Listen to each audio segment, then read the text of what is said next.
I rise today on a matter of personal and collective privilege to speak as a Filipino, fighting for the welfare of our youth and shaping a brighter future for them through the transformative power of education. And how very fitting it is that I get to deliver this message today as we celebrate the International Youth Day. When the world acknowledges the vital role that the young people play as agents of change, leaders and mobilizers in promoting development. In this mission, we are not alone. The government, through Republic Act number 10931, also known as the Universal Access to Quality Tertiary Education Act, has taken a bold step toward this shared vision. This landmark law seeks to break down the barriers that prevent so many young Filipinos from reaching their full potential.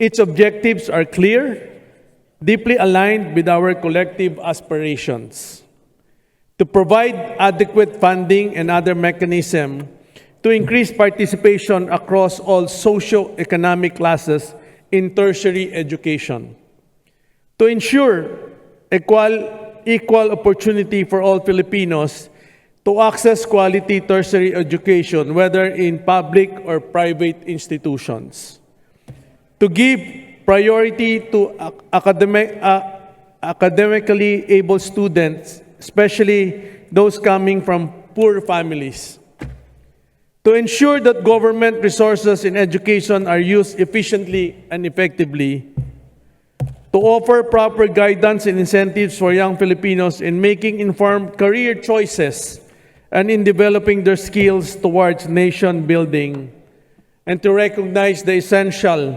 complementary roles of both public and private institutions in strengthening our tertiary educational system.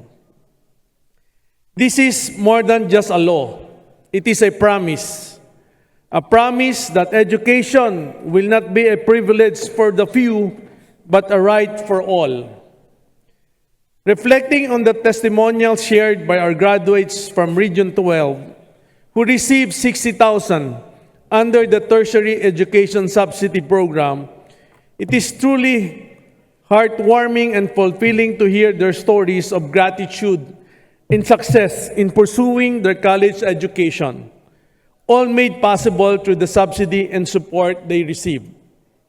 According to the testimony shared by Sheena Barulan, who graduated from Green Valley College Foundation, Inc., I'm proud to be the first degree holder in my family, and I'm deeply grateful for the TES grant that made my college education more manageable and eased the burden on my family. Another testimony shared by Diana Sagan from same school. Your support has truly made a difference in my life, and I am forever thankful for helping me finish my studies. I have been able to focus on my academic goals, develop my skills, and build a strong foundation for my future.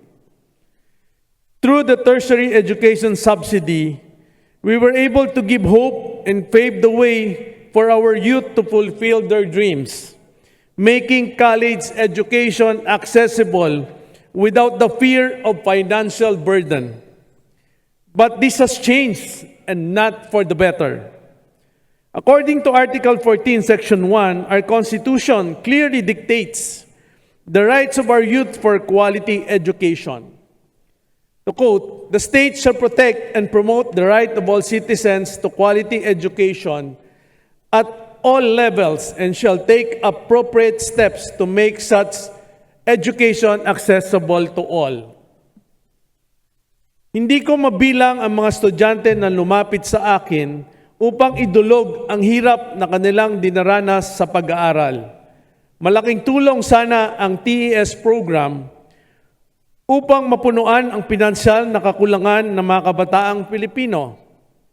Ngunit mula sa orihinal na 60,000 pesos kada taon na natatanggap ng ating mga scholar, ngayon ay naging 27,000 kada taon o halagang 13,500 na lamang kada semester ang natatanggap ng mag-aaral sa private higher education institution at 20,000 kada taon, halagang 10,000 na lamang kada semester para sa mag-aaral sa public higher education institutions.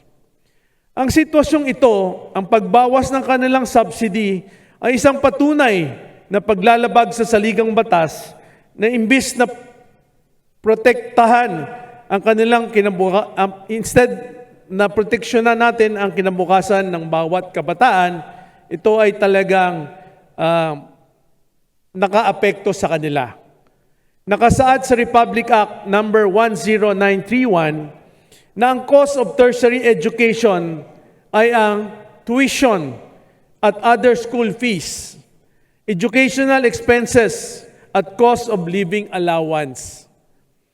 Ngunit ano ang magagawa ng halagang 13,500 per semester sa isang estudyante na nasa private higher educational institutions at 10,000 para sa public higher educational institutions? Hindi lamang ito nagpapakita ng kawalang katarungan sa alokasyon ng pondo, ngunit isang malinaw na paglabag sa konstitusyon. Article 14, Section 5, Subparagraph 5 ng ating 1987 Constitution, malinaw na nakasaad, the state shall assign the highest budgetary priority to education and ensure that teaching will attract and retain its rightful share of the best available talents. Kung highest budgetary priority dapat ang edukasyon, bakit po natin binabawasan ang pondong tutulong mismo sa mga estudyante para makapagpatuloy ng pag-aaral? Ang magbibigay ng mga pangmatrikula, pambayad ng uniforme at libro, pamasahe papuntang eskwelahan o pambayad sa boarding house. Mr. Speaker, mga kapwa ko mambabatas, sa nakaraang State of the Nation, sinabi po mismo ni Pangulong Ferdinand Marcos Jr., puspusan nating inaayos at pinapaganda ang ating sistema ng edukasyon. Sa lahat ng mga pinahahalagahan ng administrasyon, ito pa rin ang nasa rurok. Kung mismong Pangulo ang nagsabi na edukasyon ang magiging priority ng budget, dapat tayong manindigan na ang TES na direktang tumutulong sa mga estudyante ay hindi dapat kaltasan, kundi dagdagan. Allow me to discuss the current condition of higher education at Region 12, where I belong. According to the data provided by the Commission on Higher Education, Region 12, there is a steady increase in the number of enrollees in our region from 129,183 students on academic year 2019 to 2020 to 226,506 students on academic year 2024-2025. The value doubled in a matter of 5 years. Out of the current enrollees, 85,055 are currently TES grantees of Region 12. From these, 32,386 students are grantees from higher education institution located in my district. This is at Coronadal City, the regional center of Soc-Sargen and home of several large higher education institutions. Despite this, only 768 students enrolled in HEIs located in my district are currently benefiting from the original amount of 60,000. Napakalayo ng 768 students sa kabuuang bilang ng 87,055 TES grantees sa aking region. 768 students lamang ang nakaranas ng buong 60,000 subsidy. Bakit hindi natin ito gawin sa lahat ng grantees? Bakit hindi natin ibalik ang matibay na suporta ng pamahalaan sa edukasyon ng ating mga mag-aaral? Sa ganitong sitwasyon, ang pagbawas ng TES ay direktang tumatama sa puso ng problema. Napipilitan ang mga kabataan na tumigil sa kanilang pag-aaral dahil kapos ang pera. Edukasyon ang susi upang matigil ang kahirapan ng pamilyang Pilipino, ngunit paano natin tutuldukan ang systemic poverty kung ang edukasyon, the greatest equalizer, ay hindi natin popondohan ng maayos? Mga kwento sa Region 12. Maraming kwento ang ibinahagi ng mga kabataan sa akin, just to name a few. Isang estudyante mula sa Sultan Kudarat, isang TES grantee. Nagbibiyahe ako ng 1 oras kada araw, pamasahe ko 100 pesos araw-araw. Ngunit ngayon na lumiit ang TES, hindi na ako siguro kayang makagraduate pa. Mula naman sa South Cotabato, ang sabi ng isa na another grantee, kahit may TES, kulang na kulang para sa pamasahe, uniforme at load sa online classes. Paano pa akong babawasan pa ito? Ilan lamang ito sa mga nagpapatunay na ang TES ay hindi simpleng tulong. Ito ang lifeline ng mga kabataang taga-probinsya. Malayong malayo ang mensahe ng mga mag-aaral sa mga testimonials ng ating mga TES grantees na nakatanggap ng buong suporta mula sa pamahalaan. Maging ang EDCOM 2 ay napuna ang nakakabahalang sitwasyon na ito kung saan isinaad nito sa Year 2 report na limiting the TES subsidy reduces the number of programs that students can afford, disproportionately disadvantageous private institution, and places burden of the living costs such as books, dormitories, and other expenses on students and their families. This financial strain increases the likelihood of students dropping out before completing their education. Ultimately, EDCOM 2 recommends the increase in TES subsidy amount that will reflect the current realities, including living expenses and tuition fees, especially in private higher education institutions. This adjustment would provide a more equitable set of choices for grantees, enabling them to select the programs and institutions based on their preferences rather than financial limitations. Ito ang kahalagahan ng TES program para sa ating mga kabataan. Una, ang kalayaang pumili ng pangarap nilang kurso, hindi sa kung anong kakasya lang sa halagang 13,500 kada semester.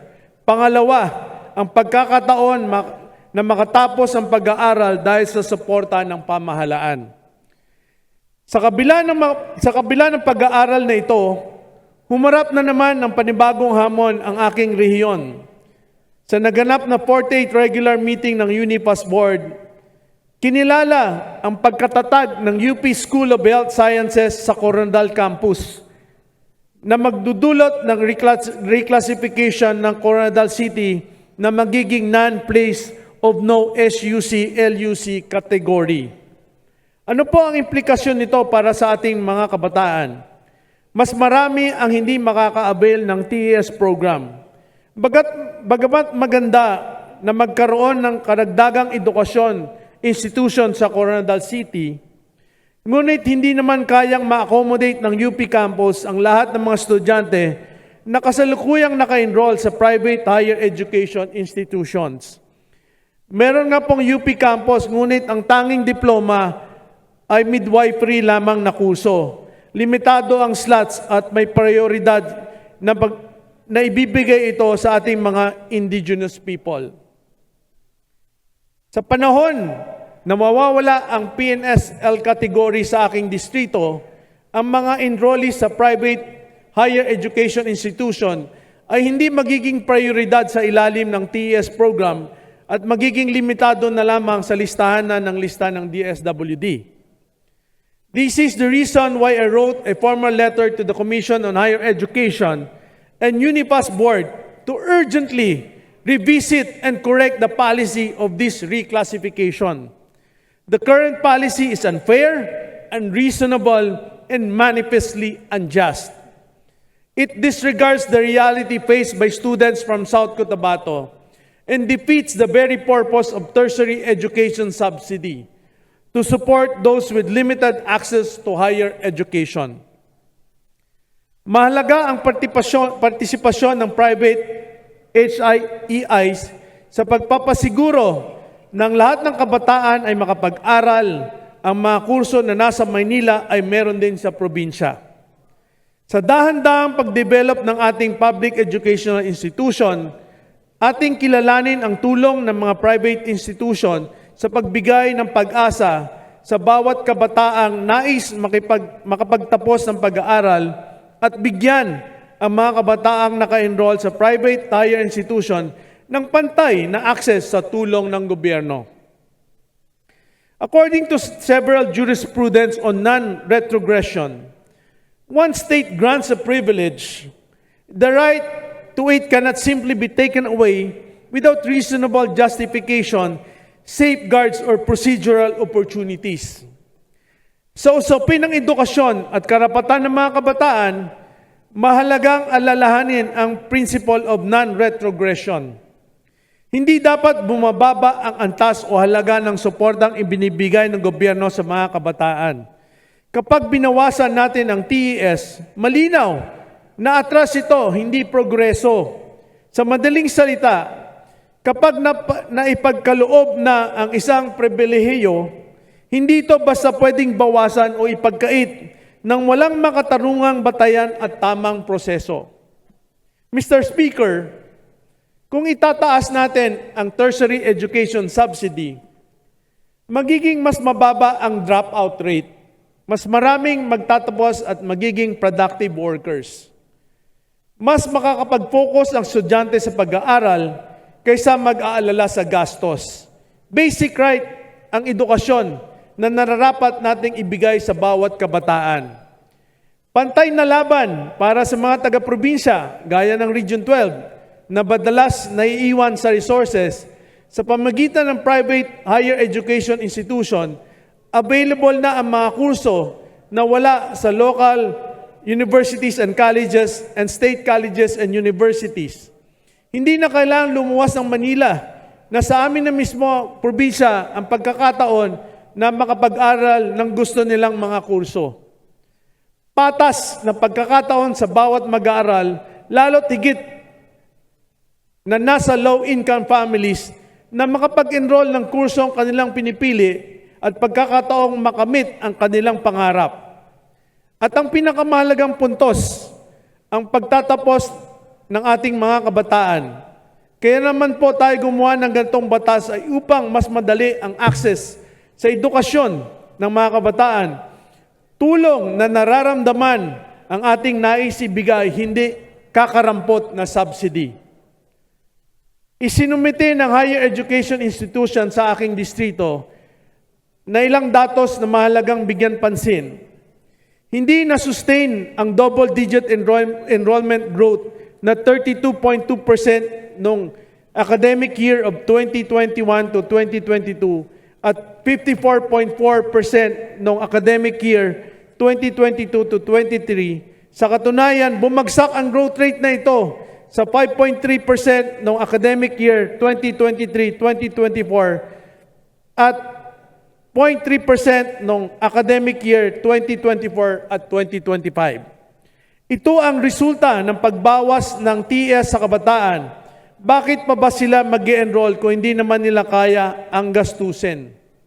Mr. Speaker, panahon na ibalik at taasan ang TES sa hindi bababa sa 60,000 kada taon, sapat para sa tuition fee, educational expenses, at cost of living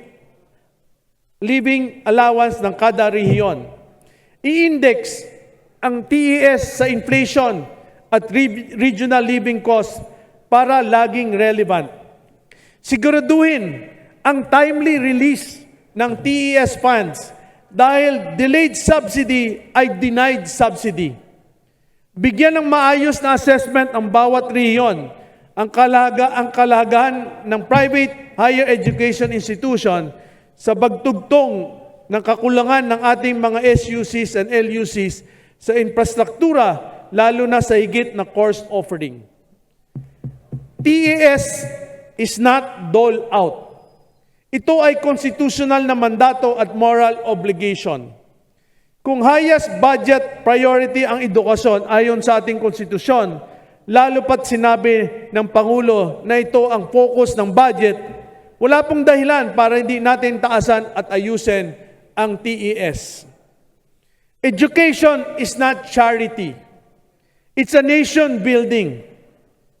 Mr. Speaker, nais kong ulitin muli na ang 13,500 at 10,000 kada semester para sa TES program sa private at public higher education institution respectively ay hindi lang kulang.